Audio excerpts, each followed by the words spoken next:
මේක වෙනස්ම තැනක්. ඕගනික් වගාවක් කරන්නේ ජාත්‍යන්තරයට ගෙනියන්න පුළුවන් කොෆි ප්‍රභේද වවන තැනක්. ලෝකේ ප්‍රධාන පෙළේ කොෆි අපනයනකරුත් තමයි සිලෝන් කියන්නේ. අපි මෙට්‍රික් ටන් 50000කට වැඩි ලෝකෙට කොෆි එක්ස්පෝර්ට් කරලා තියෙනවා.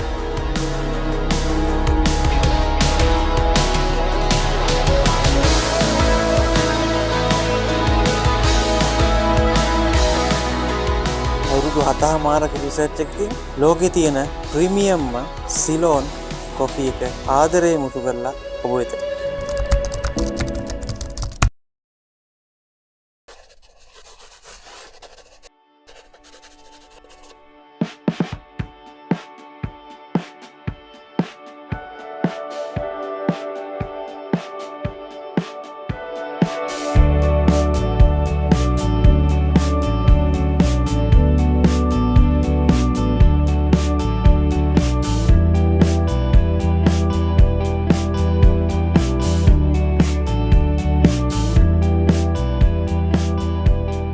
සාමාන්‍ය සින්දුවක් දැම්මත් කතාවක් වුණත් කියන්නේ කට්ටිය නුවරඑළිය යන්න විවේකයක් ගන්න අර ඇඟේ පතේ සුවය දැනෙන්න කියලා. කියන්නේ නුවරඑළිය කොහොමත් සැපට හැදිච්ච ටවුන් එකක්. මේකේ කාලගුණය හැම දෙයක්ම බැලුවාම නුවරඑළිය ගහක් බැලුවත් නුවරඑළිය හරි සැපට හැදිච්ච තමයි තියෙන්නේ. හැබැයි අපේ නුවරඑළිය ගැන අපි නොදන්න දෙයක් තියෙනවා. නුවරඑළිය හරි ප්‍රසිද්ධයි කෝපි වගාව. කෝපි කාලයක් වවලා කාලයක් වද වෙලා ගිහිල්ලා නැවතත් නුවරඑළියේ කෝපි දලුලන කාලය තමයි මේ ඇවිල්ලා තියෙන්නේ. මෙරායා ටවුන් එකේ ඉඳලා කිලෝමීටර් 3මාරක් විතර ඇතුළට ආවට පස්සේ තියෙනවා මැක්ඩෆ් වතුවැය. මේක වෙනස්ම තැනක්. ඕගනික් වගාවක් කරන්නේ ඔන්න නැවතත් අර අපි කියපු විදිහට ජාත්‍යන්තරයට ගෙනියන්න පුළුවන් කොෆි ප්‍රභේද වවන තැනක්. ඇවිල්ලා බලන්න අපි එක්ක විශේෂඥයෙක් ඉන්නවා ගැන කතා කරන්න. ඔහු විස්තර කරයි මොකද්ද මේ විශේෂත්වය, කොෆි ඉතිහාසය මොකද්ද. අන්නේ සියල්ලම ඔහු ව්‍යවසායකයෙක් නෙමෙයි. ඔහු ඇත්තටම කොෆි ගැන A to Z ඔක්කොම දන්න කෙනෙක්. අපිට අද විස්තර කරනවා මොකද්ද මේ නුවරඑළියේ කෝපි දල්ලායි පිබිදෙන හැටි කියලා.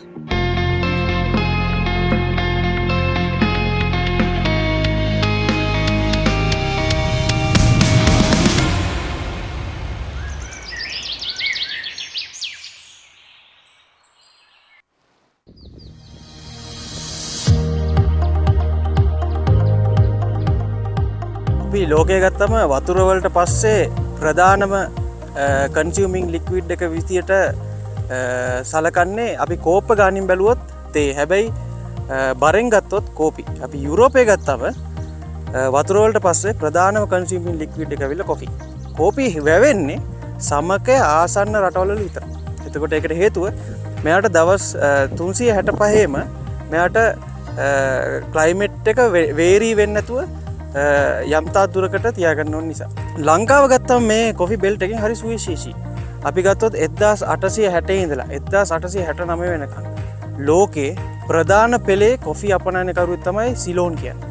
අපි මෙට්‍රික් ටන් 50000කට වැඩි ලෝකෙට කොෆි එක්ස්පෝර්ට් කරලා තියෙනවා. යුරෝපිය ගත්තොත් එහෙම වතුර වලට පස්සේ most consumed liquid එක කොෆි. එතකොට මේගොල්ලෝ ලංකාවට තේ බලන්න ආවට හොඳ කෝපි එකක් නැති නිසා එච්චර සතුටින් නෙමෙයි කාලය ගත කරන්නේ. එතකොට මේගොල්ලොන්ට කොෆි එක්ක මේගොල්ලොන්ගේ ජීවිත කාලෙම ගත කරපු නිසා ලංකාව කියන්නේ කොෆි ටුවරිසම් එකකට ඉතාම සුදුසු රටක්. හේතුව මේගොල්ලෝ හොයන්නේ විවිධ ෆ්ලේවර්ස්. එතකොට අපේ රට ගත්තම මේ ක්ලයිමටික් ඩේරියේෂන් එක නිසා මේ ෆාම් එකෙන් ෆාම් එකට තියෙන ෆ්ලේවර්ස් වෙනස්.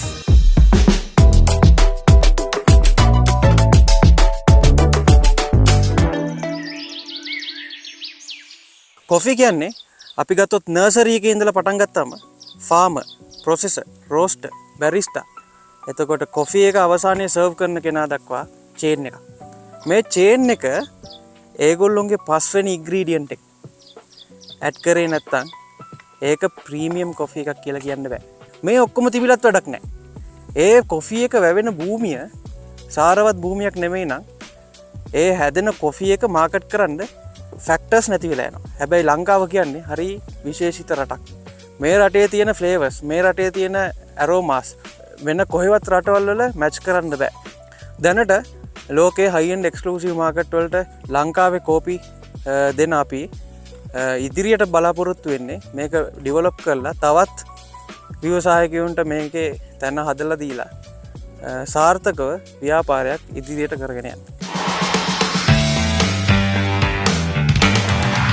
මෙතන තියෙන්නේ අපේ පැකේජින් පටන් ගත්ත කාලේ ඉඳලා දැන් වෙනකන් ඇවිල්ලා තියෙන පැකේජින්. එතකොට මේ අපි මුල් කාලේ සීල් වලින් හදපු පැක් එකක්.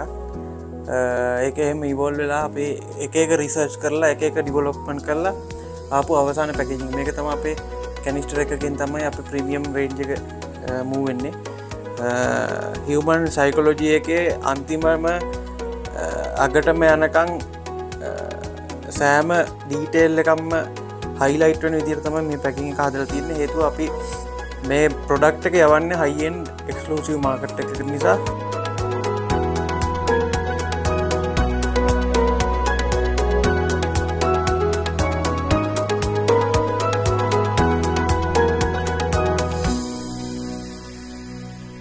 කොෆි රෝස්ටිං ක්‍රම ලෝකය ගත්තම ගොඩක් විවිධ ක්‍රම තියෙනවා. ප්‍රධාන වශයෙන් අපි ක්‍රම දෙකකට බෙදෙනවා. එකක් අපි කියනවා පෑන් රෝස්ටිං නැත්නම් මැෂින් රෝස්ටිං කියලා. එතකොට මැෂින් රෝස්ටිං ගත්තම මැෂින් රෝස්ටින් උත් දෙකකට ප්‍රධාන වශයෙන් බෙදෙනවා. එකක් ඩ්‍රම් ටයිප් රෝස්ටිං අනිත් එක වැකුම් නැත්නම් එයා රෝස්ටිං කියන එක. එතකොට මේ පිටිපස්සේ තියෙන්නේ ඩ්‍රම් ටයිප් ලේටස්ට්ම රෝස්ටිං මැෂින් එක.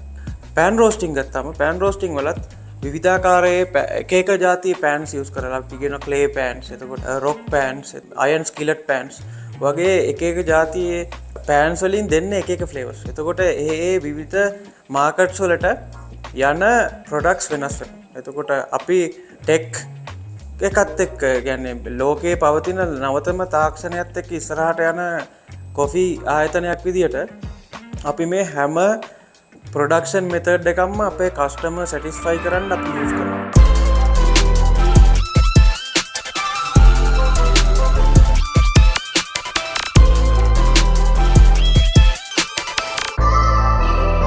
මේ ස්ථානය තමයි ලංකාවේ තියෙන උසම කොෆි රිසර්ච් ප්ලොට් එක. එතකොට මෙතනට ගොඩක් ටුවරිස්ලා එනවා ලංකාවේ තියෙන ප්‍රීමියම් කොෆි රහක් විඳගෙන යන්න. මේ බිල්ඩින් එක ගත්තොත් එහෙම මේක තමයි මේ පළාතේ තියෙන පරණම බංගලෝ එක.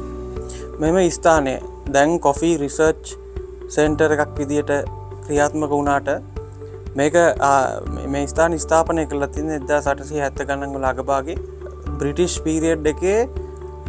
අපි හැමෝම දකින්නේ බ්‍රිටිෂ්ලා ජීවත් වෙච්ච බංගලෝස්. හැබැයි බ්‍රිටිෂ් පීරියඩ් එකේ ලෝකල්ස්ලා ජීවත් වෙච්ච බංගලෝ එකක් තමයි මේක. එතකොට මේක බලන්න ගොඩක් ටුවරිස්ලා එන අතරේ මේගොල්ලෝ කෝපි ගැන ඉගෙන ගන්න තමයි මේ ස්ථානෙට එන්නේ.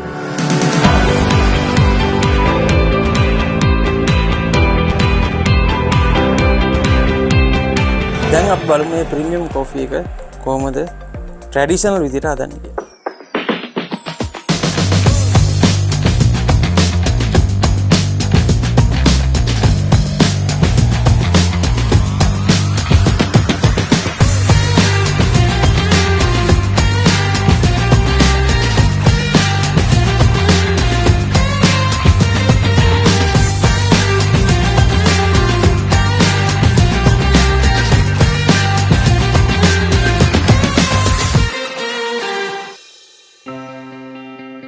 අවුරුදු 7මාරක රිසර්ච් එකකින් ලෝකේ තියෙන ප්‍රීමියම්ම සිලෝන් කොෆි එක ආදරේ මුතු කරලා ඔබ වෙත